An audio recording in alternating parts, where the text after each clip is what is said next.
Hi everyone. आज इस lecture में हम एक वर्क पावर एनर्जी और सेंटर ऑफ मास को मिक्स करता हुआ एक अच्छा सा कॉन्सेप्ट यूज करते हुए ये क्वेश्चन सॉल्व करेंगे। ठीक है। इस क्वेश्चन की खास बात ये है ना कि एज अ स्टूडेंट आपको स्ट्राइक नहीं कर रहा होता कि कौन सा कॉन्सेप्ट, वो कौन सा मतलब फॉर्मूला या वो कौन सा कॉन्सेप्ट है जो मैं इस क्वेश्चन में यूज करूं इस क्वेश्चन को सॉल्व करने के लिए। वंस दैट स्ट्राइक्स डेफिनेटली आप सॉल्व कर लोगे क्वेश्चन को। ठीक है। तो मैं क्वेश्चन समझा रहा हूं आपको, आप क्वेश्चन को पूरा समझ के उसको पहले खुद से ट्राई करना, then you look at the solution. Question इस तरह से है, ये पर्सन है लैडर पे और इस तरफ ये ब्लॉक है। ब्लॉक का मास कैपिटल एम और उस पूरे सिस्टम का यानी लैडर और पर्सन का मिला के मास भी कैपिटल एम है। Capital M minus small M small M. तो फिलहाल राइट साइड भी पूरे सिस्टम का मास कैपिटल एम है, लेफ्ट साइड भी। तो ये सिस्टम ऐसे का ऐसे रहेगा, आप अगर कोई एक्सटर्नल फोर्सेस या कुछ नहीं लगाते तो। और इस वक्त ये पर्सन इस ब्लॉक के सेंटर से एच नीचे है। Now the question says that कि इस पर्सन ने स्लोली, ठीक है, स्लोली इस पर्सन ने इस लैडर पे क्लाइंब करना शुरू किया and when he will come at the level of this block, block का लेवल और पर्सन का लेवल बराबर, इतनी देर में what is the work done by person. मैं एक बार फिर रिपीट कर दे रहा हूं, motion is occurring slowly, it is given in the question. So you have to find the work done by person when he moves slowly up and comes in level with the block. So this is the question. खास बात इस question की ये है कि आप please पहले इसको ट्राई कर लेना। खास बात इस क्वेश्चन की ये है कि इस क्वेश्चन में आपको वर्क पावर एनर्जी तो साफ साफ दिख रहा है भाई, work done by gravity, work done by person चाहिए। तो ये तो एक अच्छे स्टूडेंट को बड़े प्यार से समझ में आ रहा है कि स्लो मोशन हो रहा है तो काइनेटिक एनर्जी का कहीं कोई काम नहीं है। तो ये पर्सन जब ऊपर आएगा तो definitely it is very much clear कि work done by person will be equal to इस पूरे सिस्टम की चेंज इन पोटेंशियल एनर्जी आएगा। इस पूरे सिस्टम की पोटेंशियल एनर्जी में जो भी चेंज आएगा that is because of the work done by person. तो दैट इज वेरी क्लियर। तो आप सब लग जाओगे अब पोटेंशियल एनर्जी का चेंज ढूंढने में। ठीक है। ये पर्सन ऊपर जाएगा तो लैडर डेफिनेटली नीचे आएगी, और लैडर अगर नीचे आएगी तो ये रस्सी से अटैच्ड है ब्लॉक और लैडर, तो लैडर जितना नीचे आएगी ब्लॉक उतना ही ऊपर जाएगा, है ना। तो वो एक छोटा सा कंस्ट्रेंट कॉन्सेप्ट है उसमें। तो I have drawn this next diagram. तो मान लो ये पर्सन जब ऊपर चलना शुरू किया इसने, तो ये ब्लॉक भी ऊपर जाएगा क्योंकि लैडर नीचे आएगी। So let us suppose that इस पूरे ड्यूरेशन में ये ब्लॉक ऊपर गया अपनी जगह से x। अगर ये ब्लॉक अपनी जगह से x ऊपर गया तो डेफिनेटली लैडर अपनी जगह से x नीचे आई होगी। आप पर्सन को 2 मिनट के लिए भूल जाओ। Block and ladder, block is moving up तो ladder is going down.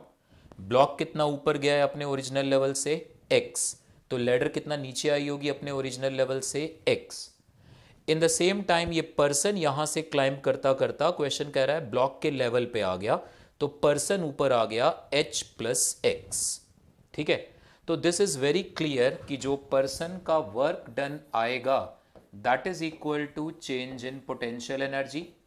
What is the increase in potential energy of the person? Small M G H plus X, ये पर्सन की ग्रेविटेशनल पोटेंशियल एनर्जी। आप please ये diagram खुद से बनाना, साथ के साथ एकदम साथ साथ ऐसे लेवल्स शो करना। फिज़िक्स में आई एम टेलिंग यू कई क्वेश्चंस ऐसे हैं जिनमें जब आप अच्छे से डायग्राम बनाते हो तो आधे से ज़्यादा कॉन्सेप्ट तो आप खुद ही डिकोड कर लेते हो। ठीक है। और अभी भी इस क्वेश्चन में वो एक अच्छा कॉन्सेप्ट आना बाकी है। सो एनीवेज, पर्सन की ग्रेविटेशनल पोटेंशियल एनर्जी का राइज ये रहा। ब्लॉक की ग्रेविटेशनल पोटेंशियल एनर्जी का राइज कितना हुआ? Plus capital M G X. Ladder की पोटेंशियल एनर्जी घटी क्योंकि लैडर एक्स डिस्टेंस नीचे आई है, so minus capital M minus small M, ladder का mass into G into X. इसे हम सॉल्व करेंगे तो plus capital M G X minus capital M G x जाएगा, this is M G H plus M G X, और यहां से भी आएगा प्लस एम जी एक्स, तो ये 2 टाइम्स हो जाएगा. So plus, I am writing it like this, this is, ये आ जाएगा equal to plus 2 M G X. ये आएगा वर्क डन बाय पर्सन. ठीक है, तो अगर हमें इस पर्सन ये एक्स मिल जाए कि ये ब्लॉक कितना ऊपर गया था और लैडर कितना नीचे आई, तो बस एक्स की वैल्यू रख के हमारा आंसर आ जाएगा. सो मैं अगेन आपको सजेस्ट कर रहा हूं, हिंट दे रहा हूं, सेंटर ऑफ मास का कॉन्सेप्ट यूज करने की कोशिश करो इसमें और एक्स को ढूंढो.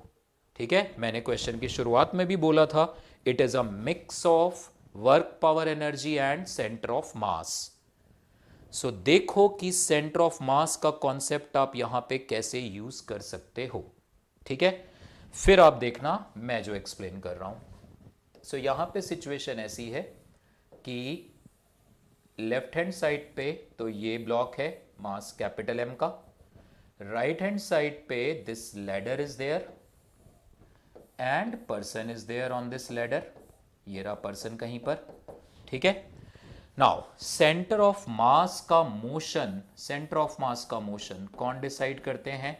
सेंटर ऑफ मास का मोशन डिसाइड करते हैं only external forces acting on the system.